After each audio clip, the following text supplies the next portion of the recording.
Kembali kita lanjutkan perbincangan. Saya mau ke Mas Ade Irfan. Kalau misalnya mencermati dari sisi istana atau Presiden Joko Widodo menanggapi pernyataan dari Bu Mega seperti apa ini?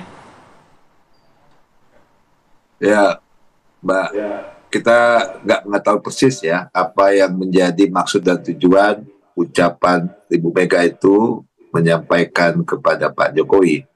Tentunya yang bisa memahami secara utuh eh, dari ucapan itu ya Ibu Mega sendiri.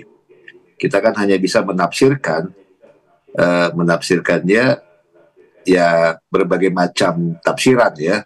Tapi maksud saya adalah eh, kalau saya bisa mengatakan ini adalah ungkapan seorang ibu kepada anaknya, seorang pemimpin kepada keluarga besarnya. Karena ucapan itu kan disampaikan dalam forum internal partai PDIP ya, Bang Andrea ya. Jadi tentu ini adalah penguatan terhadap internal di PDIP sendiri, melihat atau kedepannya bagaimana partai PDIP sendiri membangun kesolidan gitu. Jadi yang pasti bagi kami ini ya biasa-biasa saja hubungan Ibu Mega dengan Pak Jokowi masih tetap baik-baik saja, masih tetap melakukan komunikasi yang seperti dikatakan Ibu Mega ya, dan Ibu Mega sendiri sampai saat ini masih sebagai ketua badan pengarah dua lembaga yakni BPIP dan BRIN ya. Nah itu menunjukkan tentu hubungan komunikasi, persahabatan dan lain sebagainya antara Ibu Mega dengan Pak Jokowi ya baik-baik saja. Kita jangan menafsirkan terlalu jauh atau memberikan kesan negatif terhadap ucapan Ibu Mega tersebut. Begitu Mbak Rati. Tapi Bang Irfan, masukan catatan dari Bu Mega ini apakah kemudian direspon juga oleh teman-teman di kantor staf presidenan begitu ya, dalam artian kan namanya kan masukan, mengingatkan pendiri bangsa seperti ini jangan berbagai macam versi-versi, lalu juga hutang loh, ingat gitu loh. Nah ini jadi pekerjaan rumah sendiri nggak atas arahan presiden juga nggak? Ya Pak Jokowi itu kan sudah selalu dikritik ya, bahkan apapun lah namanya kepada Pak Jokowi ya, siapapun sudah biasa Pak Jokowi mendapatkan kritik, masukan, bahkan hujatan gitu. Pak Jokowi selalu menjawab itu dengan kerja dan kinerja hasilnya gitu. Ya terbukti sampai hari ini respon masyarakat terhadap tingkat kepercayaan itu luar biasa. Menjelang di akhir masa jabatannya tetap menaik. Ya mengenai pendiri bangsa, saya memaknai pendiri bangsa kita tidak hanya tunggal, pasti secara kolektif.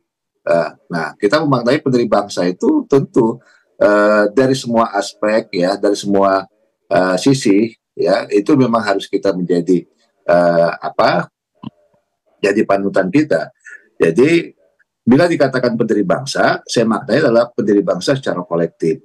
Ya, kita mengenal adanya Sumpah Pemuda yang itu juga 1928 dan kan itu juga dimaknai dari berbagai macam kelompok etnis dan lainnya yang untuk mempersatukan bangsa ini di era pada saat itu memang kita harus lebih kuat secara kolektif, bukan memaknai adalah tunggal, begitu Mbak.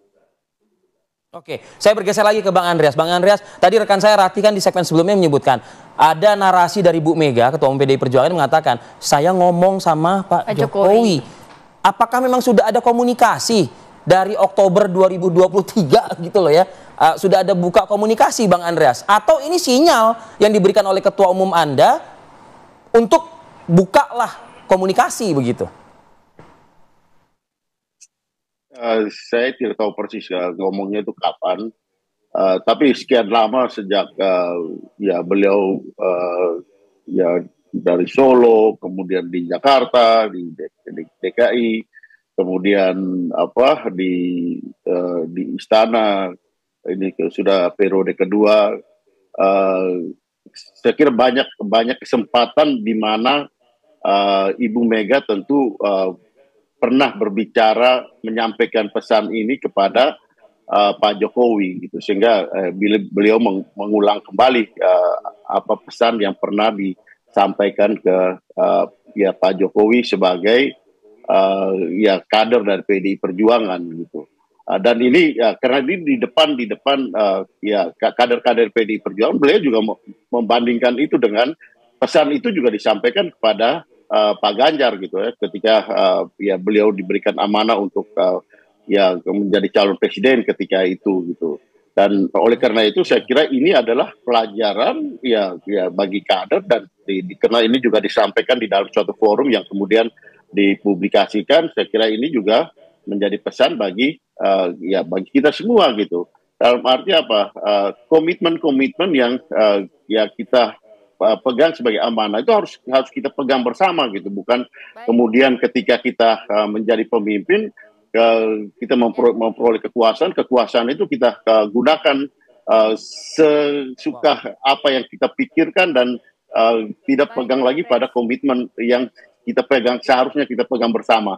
Nah itu ya, beliau menyampaikan itu mulai dari apa yang disampaikan oleh para pendiri bangsa, kemudian apa yang menyangkut hutang negara, kemudian juga yang menyinggung juga soal KPK, dari banyak hal yang disinggung oleh Ibu Mega di situ yang menyangkut bagaimana kekuasaan, penggunaan kekuasaan di situ. Baik, saya mau ke Mas Umam. Mas Umam, kalau mencermati tadi kalau kata Bang Irfan kan sebenarnya ini lebih kepada teguran antara ibu dan juga anak begitu ya. Tapi Mas Umam sebagai mengatakan ini perang terbuka. Kalau anak muda bilang mengatakan say war begitu ya. Apa sebenarnya yang harus direspon mungkin oleh Pak Jokowi karena sudah disinggung oleh Bu Mega? Ini apakah memang harus ada komunikasi yang dibuka oleh Pak Jokowi atau bagaimana agar eskalasinya tidak semakin meningkat? Ya, komunikasi tentu tidak hanya dari satu pihak, kedua belah pihak. Kalau misal kemudian masing-masing legowo membuka pintu hati dan juga pintu komunikasi politik, tentunya juga bisa terselesaikan dengan baik. Tetapi ini kan seringkali dalam konteks kekuasaan ini hanya pertarungan ego. Nah, oleh karena itu di level ini tentu ini menjadi sebuah warning ya.